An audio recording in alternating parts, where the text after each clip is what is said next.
It is time to call this meeting to order. We will start out with the Pledge of Allegiance.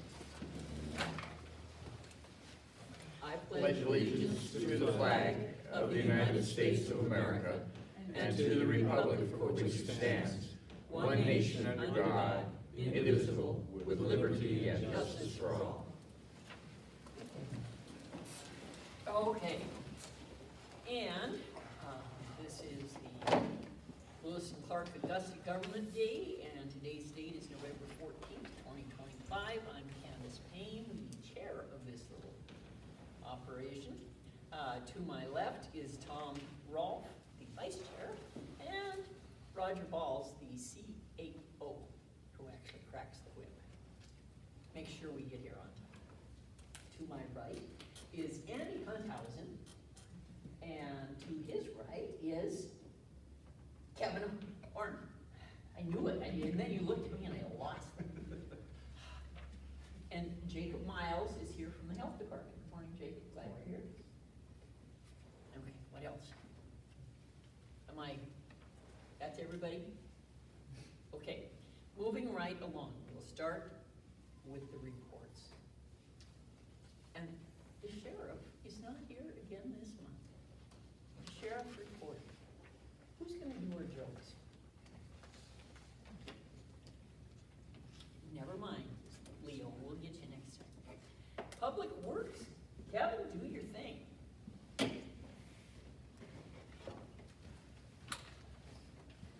Good morning, Chair Payne, Commissioners.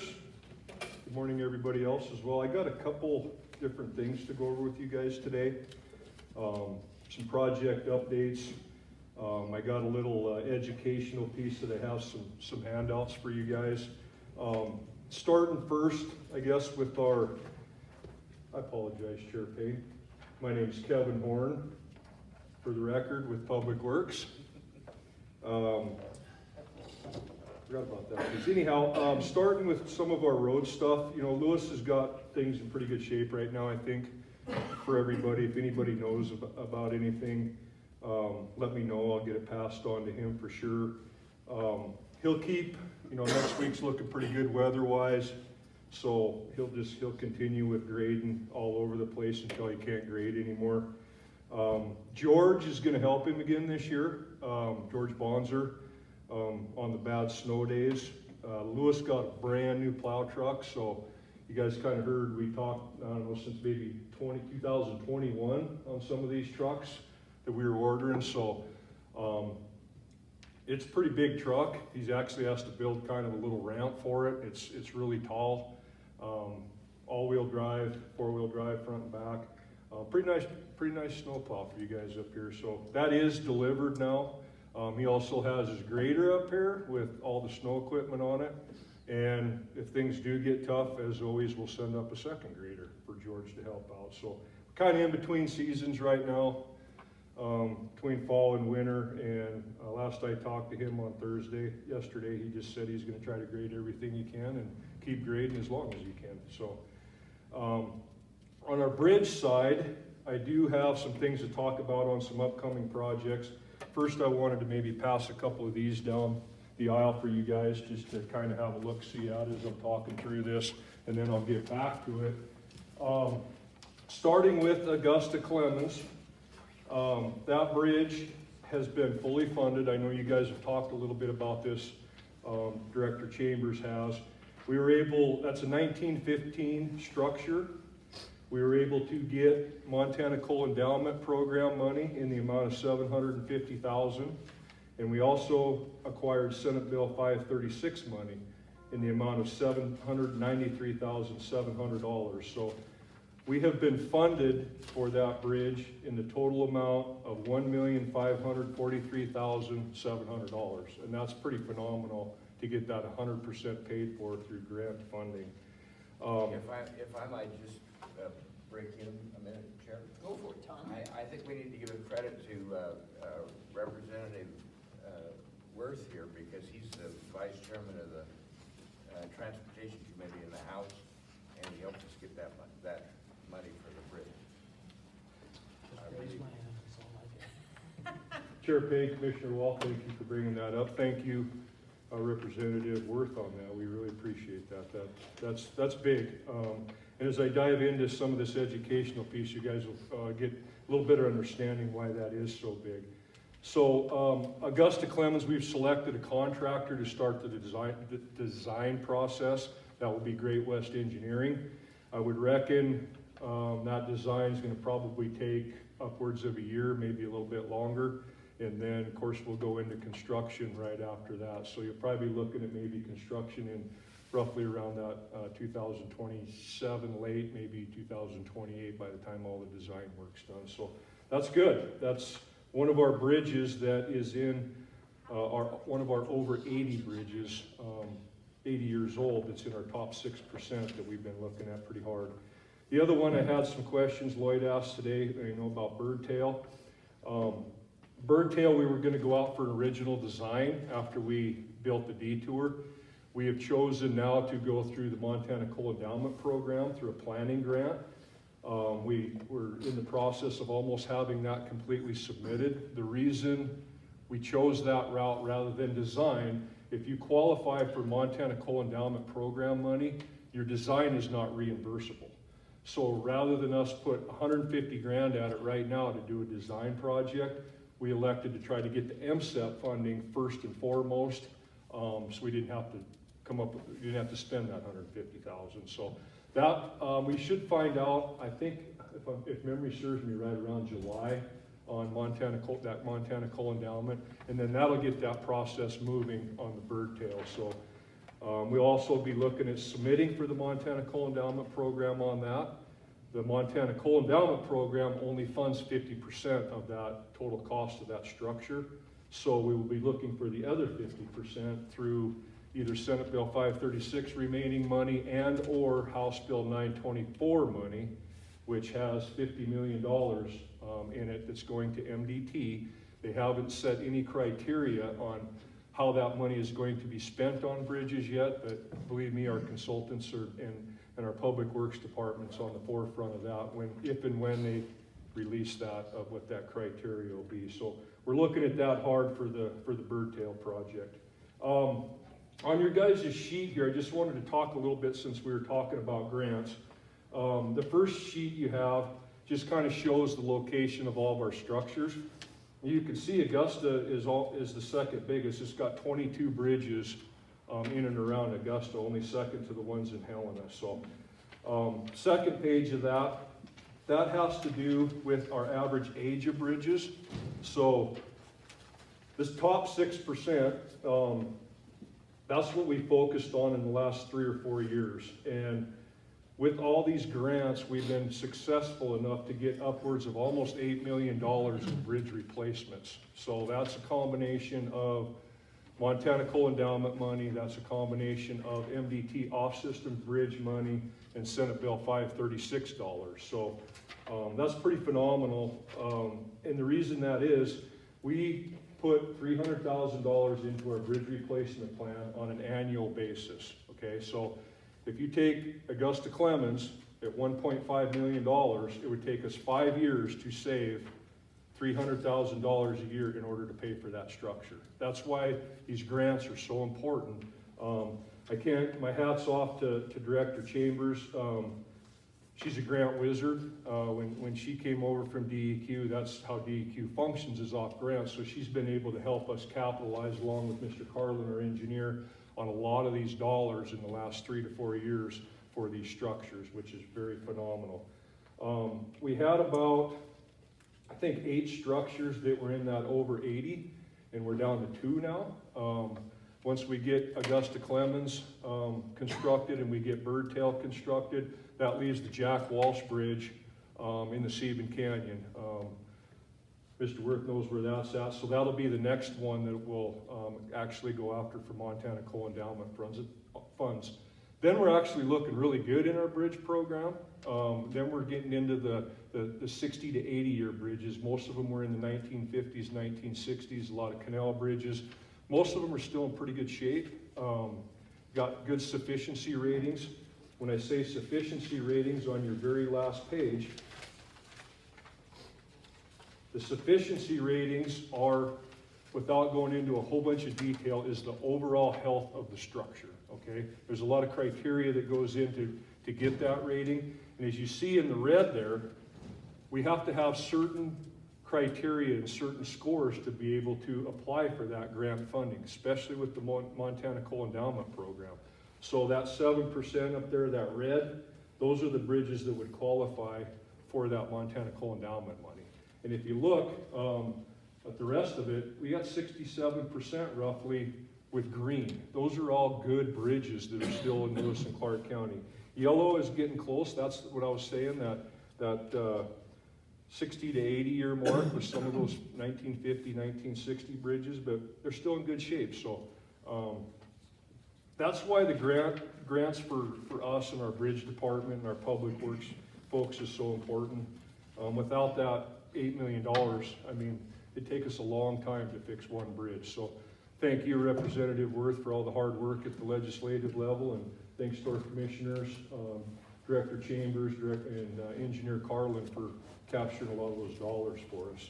I think the last thing I had was we have some positions open. There's quite a few advertised for Lewis and Clark County as a whole.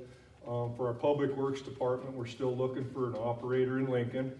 If anybody knows anybody that would move to lovely Lincoln, Montana, we have one there. We also have an operator slash mechanic in our Helena landfill that's opened up, and we also have a shop mechanic in our Helena maintenance department that's opened up as well. So those are all posted on our website if anybody knows of anybody or looking for work.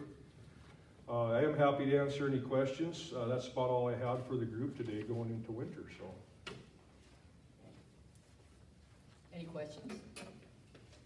Thank you. yeah, thank you. Good to see everybody. Okay, any questions? All right, thank you, Kevin. That was, it's always amazing. All the stuff that that the Public Works is getting into for us and taking care of. Let's see, I don't believe we have a Forest Service person here. Therefore, we won't have a Forest Service report. However, Public Health is here, and they come bringing drugs.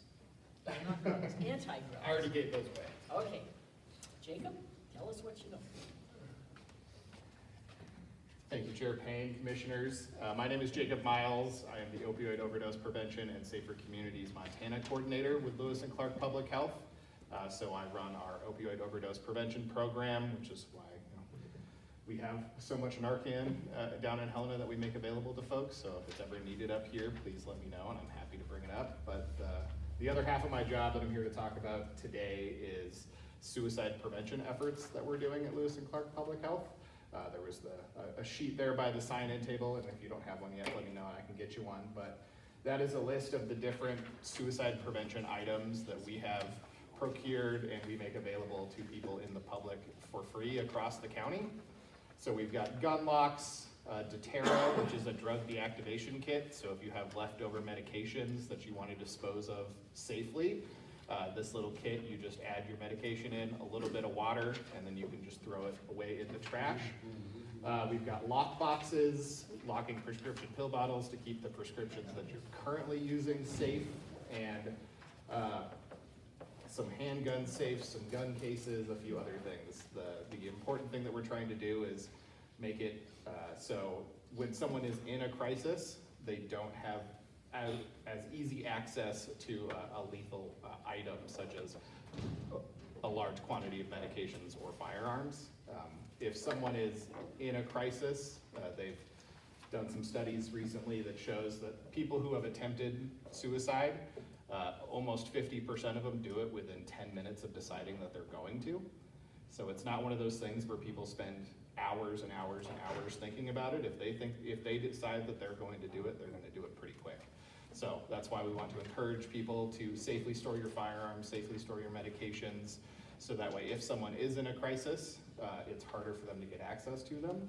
I also have some of the 988 cards up here. 988 is the 3-digit crisis hotline, very similar to a 911, only instead of going to dispatch and EMS, It takes you to crisis professionals who have access to the resources in your area and can help get you in touch with those resources, or it can just help talk you through that crisis as well.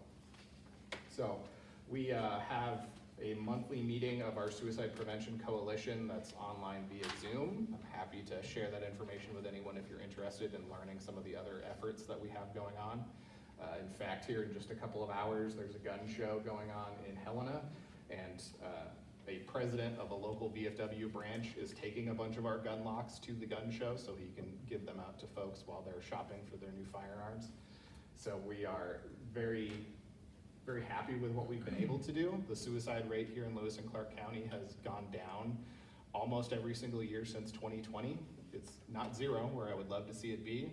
This is definitely one of those jobs where I'd love to work myself out of the job, and I wasn't needed anymore. But until we get there, I'm here. Rachel Jeffries is our suicide prevention coordinator as well at Public Health. So my contact info is on that menu of items. So if you have questions or if you have needs up here, if you want me to bring any of those items, the gun locks, anything, please just reach out, let me know, and I'd be happy to drive them up here for you folks.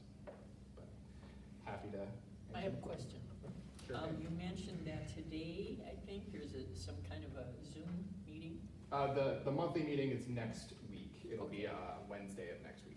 Okay, and so is the ability to get on that meeting, they go through the county website, or how do they receive an invitation, or?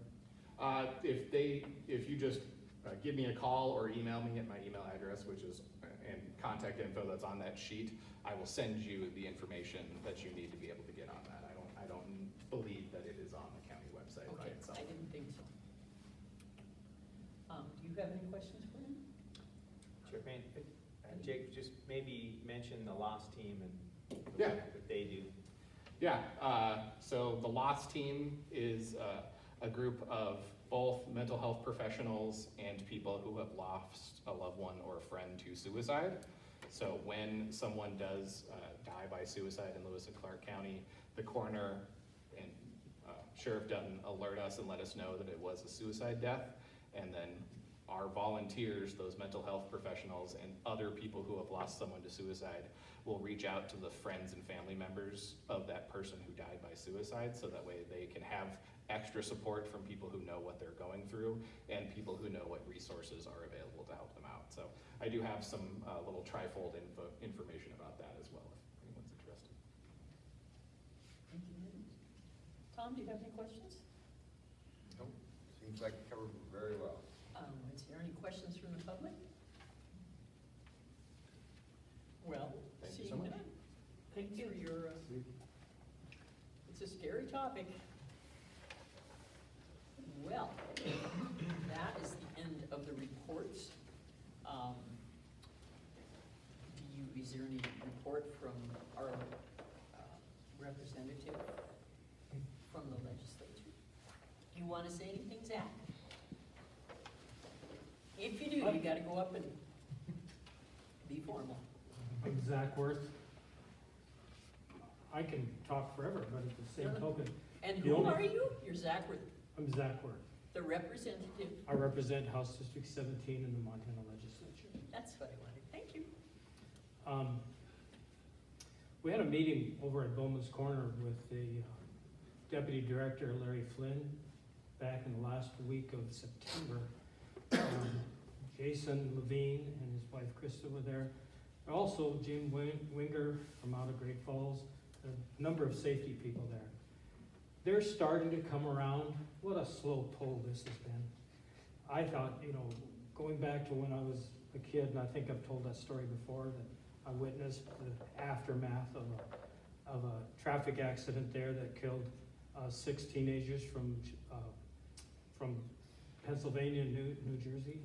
And I've been every time I ever drove through there, I always said if I ever became governor, this would be an overpass right here. So now that I'm in this position I become the nag in that situation. Seems like one of the ways you have to do it. So you just constantly remind them that this is a dangerous intersection. This does have a lot of potential. I'm not willing to wait for a fatality before we start getting more attention. I don't think that's the right way to have policy. If you remember Sheriff Dave Middlemas, he's, with tears in his eyes, it was reported in 1966 that there must be, a lot of that money was actually taken away that would have provided an overpass. They've got the real estate. A lot of the money was taken away by the massive buildup for interstate highways back in those days. So now we're coming around to this point where we now have the new store. I hope everybody's stopping in, and they've gone through heck. I'm so terribly proud of them. You know, they didn't have the money of like Town Pump, and they accomplished, and it's a stunning building, and stunning people to have that. I couldn't be more proud of them. Second, the aftermath of that meeting is Larry Flynn walked around and took a lot of photographs and came back and said, "I see what you mean." Now, what that translates out in the future, again, I'm going to be the infection that causes an itch. Second thing, to Jacob's point, and I talked with Jacob at Lincoln last week, there's a secondary crises with people that use drugs or that have some kind of a reaction. They're so, our EMTs and our emergency rooms are so on, if a person comes in, they're passed out, you know, what narcotic, what drug, what did they, you know, what combination of things did they do, that they're ignoring some very basic things. We had a fatality in the Civic Center in Helena back in April. A pretty little young 15-year-old girl ate a cookie coming out of a dance. Called her mom, says, "Mom, I ate a cookie, I need my EpiPen." Mom arrived, the emergency people arrived first, and mom was saying, she needs an EpiPen, and she was disruptive. They locked her in a car, and the girl died. Now, you can use an EpiPen, you can use Narcan, you can use a number of things without hurting the people if you don't.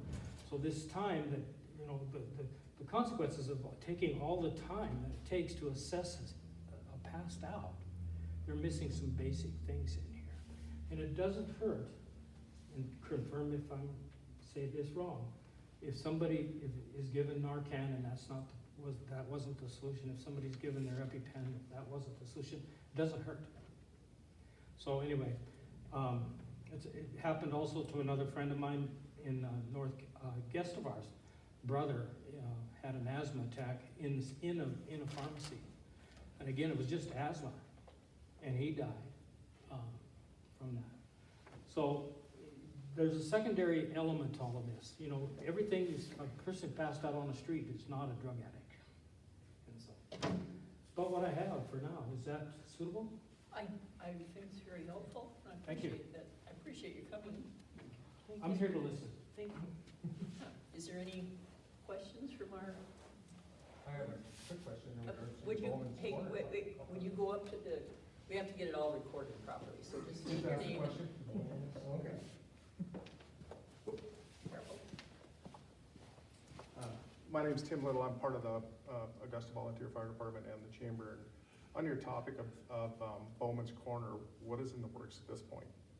Is there anything moving forward? What can we do on our end? I can answer that. Go ahead. Please do, and always remember, the squeaky wheel gets the grease. So.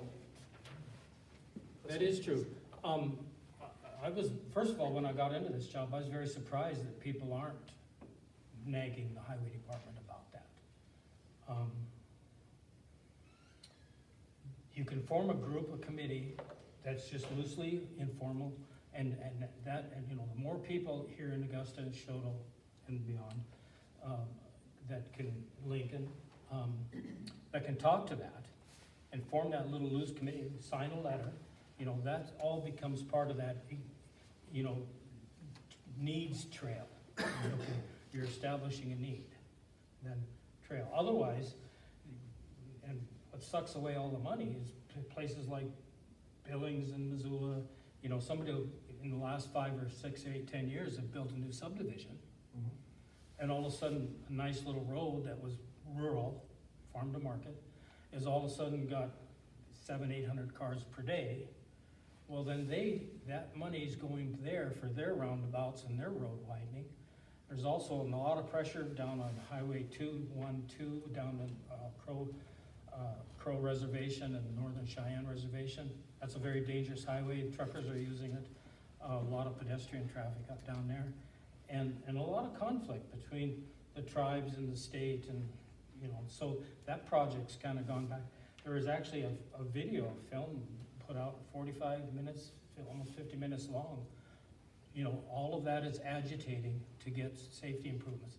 One of the movements there is that the Crow and the Northern Cheyenne Reservation, the people, the leadership there, have now kind of let down that they need more state involvement there than they originally thought. So again, it's that needs trail, okay? Okay. While I'm here, does that answer your question? It does, yeah. Yeah, it's about starting that squeaky wheel to begin with Yeah. and pushing it forward. While I'm here, Zach? do you mind, I do not. Chair? You're very informative and we appreciate your input. Mr. Horn, Kevin brought up a very good point the other day about private roads, firemen's getting into that. And that's a very good, so I'm trying to figure out how do we find and afford assessment of our bridges going into all the ranches, all the subdivisions, up Little Wolf Creek, you know, how do we do that?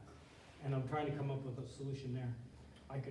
Right now, I can make my own assessment and tell you my bridges could handle anything he's got.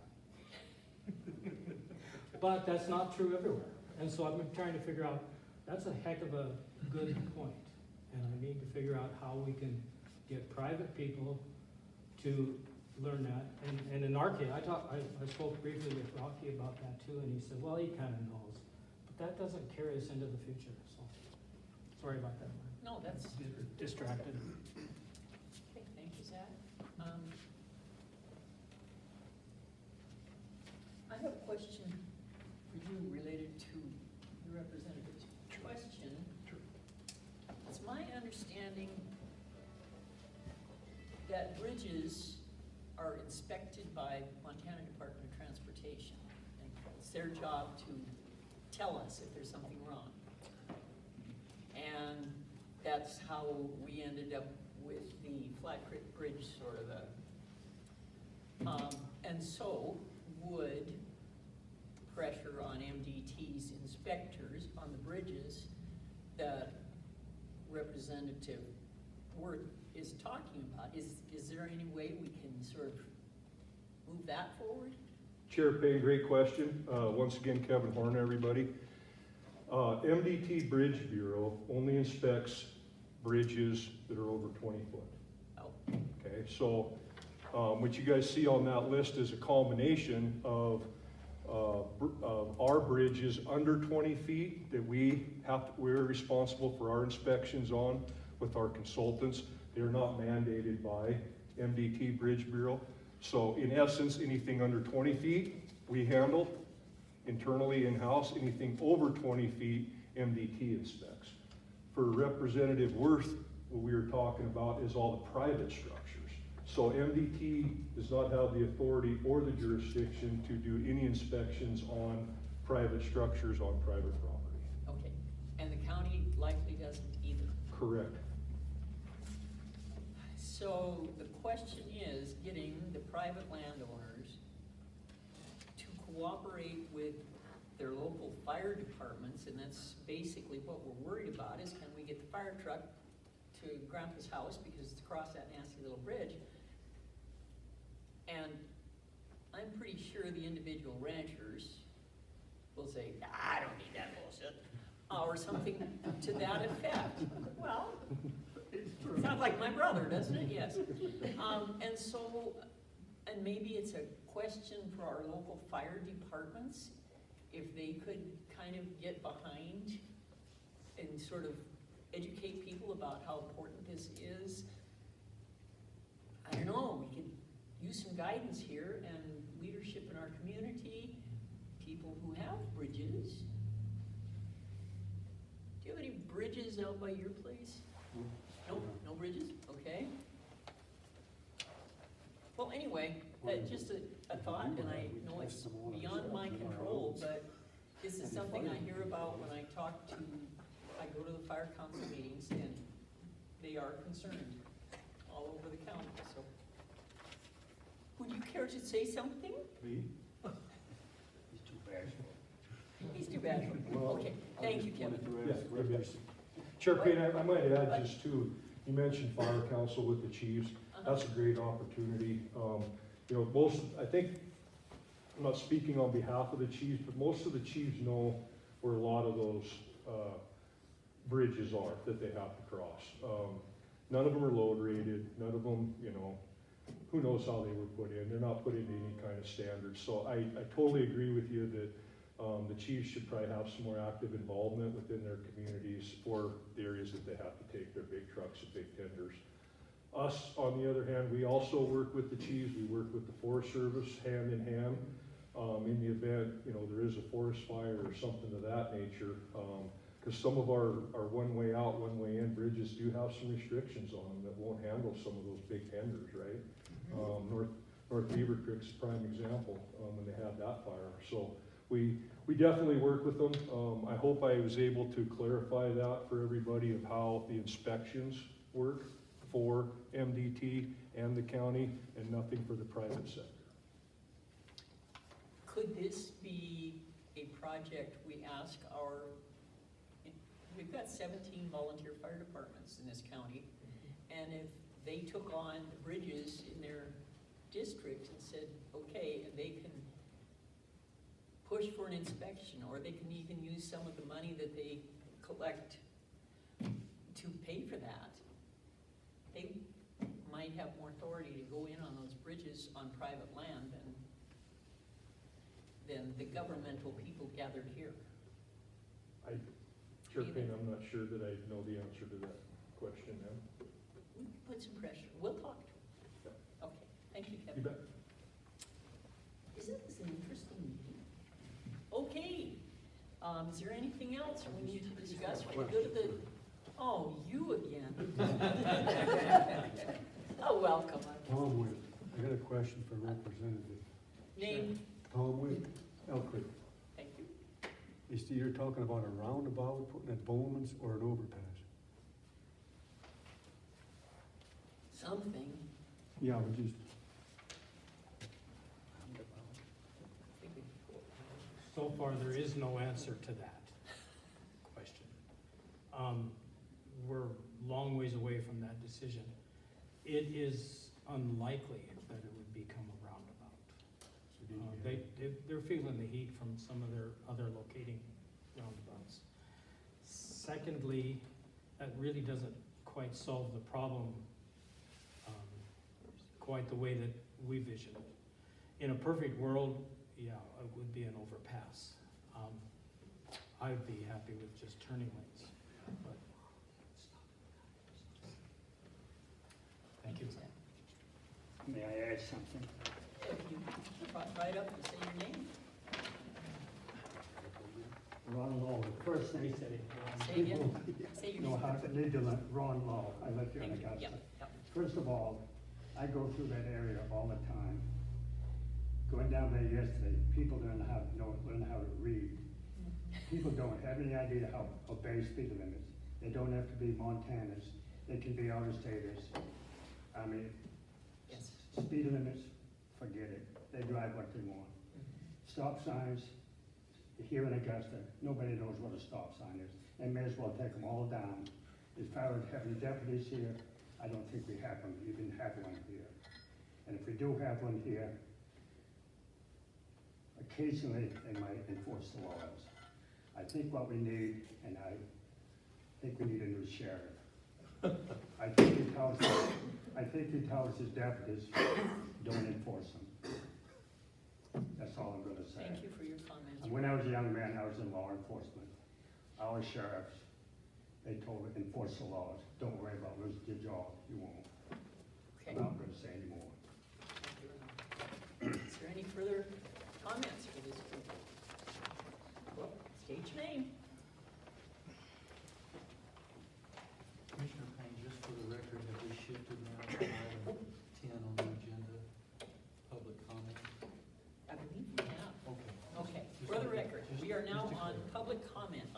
public matter within the jurisdiction of the commission that is not on the agenda above. Go. I fit in that category.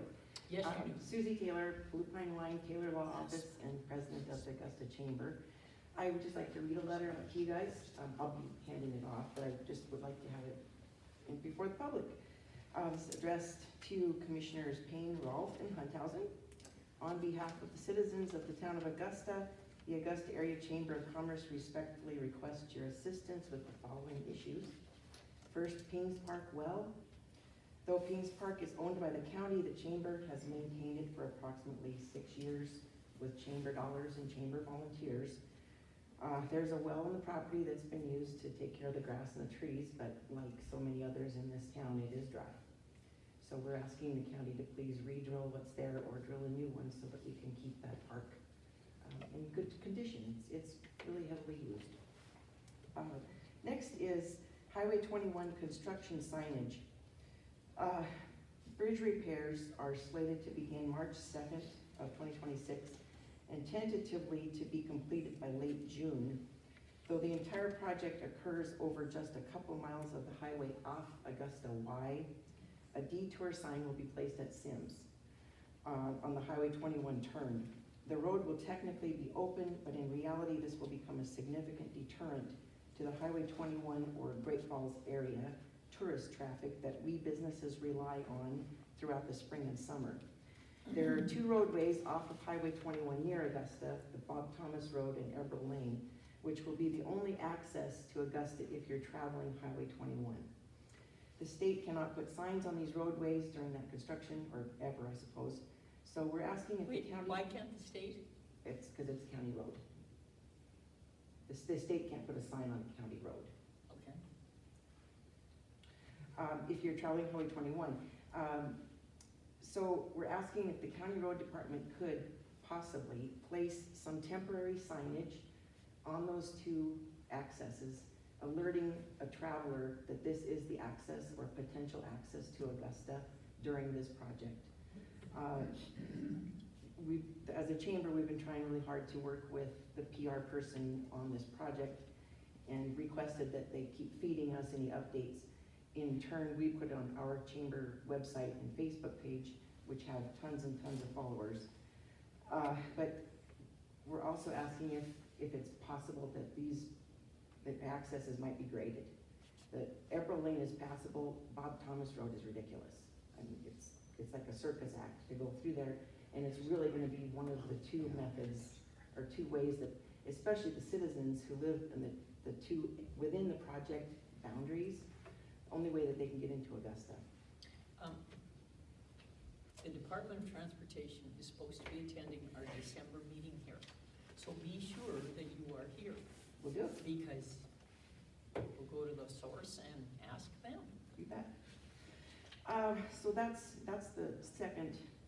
The third request is as to porta potty placement. The Chamber secured funding for seasonal porta potties with hand washing station for the 2025 tourist season, and will do so again in 2026 and beyond. Availability of a restroom is not only welcoming to visitors, but a huge relief to the sewer systems, maintenance, and cleaning expense of our local businesses.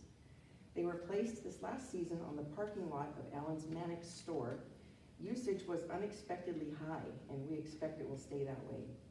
Though it turned out to be an easily accessible location, it required Allen's store to give up a significant portion of the parking lot that they use not just for parking, but for community events. Other locations have been considered, but none is as centrally located and as visible as the community center.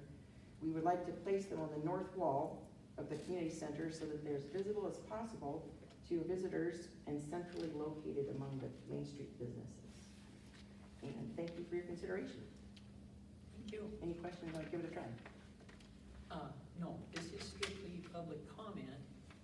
I do believe, do you want to address the sign issue now, Kevin, or should we wait until the Department of Transportation is here next time? I think I could address a couple things, not necessarily that. I can give comment on what we have requested through comment through MDT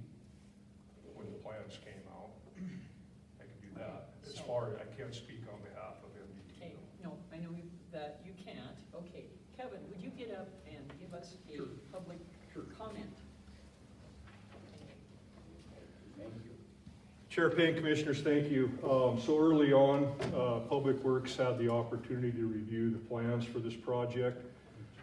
As all MDT projects, we provide comment, and one of our comments was that Eberl Lane was not to be used as a detour. And if you look at the drawings, I don't think they can anyways, because it's not just a bridge replacement. The overflow culverts that are above Eberl back to the east, those are coming out as well. I don't know those timeframes. That's what MDT and KLJ Engineering will go over with you folks next week. Next month. Next month, December meeting. I totally agree with Bob Thomas Road. That can't be used. I mean, unless you got a four-wheel drive going over the top of that, that's a very low priority, very much maintainable road. I know Lewis grades it once in a while. What I can tell the public is anything that has to do with that project, the county definitely will work with MDT if we need to do some additional grading for local access only. They have been instructed not to use any of those roads as detours by our comment. So we just have to figure out how to deal with local traffic. So that's what I know about the project, Chair Payne. Comment about the signs for the detour for this project. Can the county put signs up saying this way to Augusta? Or We could assist as needed on the roads that we have authority and jurisdiction on, if need be, if those items do come up. I do believe that Eberl Lane has a closure on it from the last drawing I seen. So I will not be here in December, but I would encourage all you folks to attend, because all those questions you guys have for that will be able to be answered by MDT and the engineer of record on that. But we have told them no detours on our roads. We only want local access for no highway traffic, just local access. Okay, thank you. Fair enough? Thank you. That's about as much as we can fit into the public comment. We have a next meeting, December 12th, 2025. And I just hope that the Montana Department of Transportation doesn't decide they've got something more important to do, or so if they could receive some pressure from people to be sure that they show up, that'd be great. Any further business for us?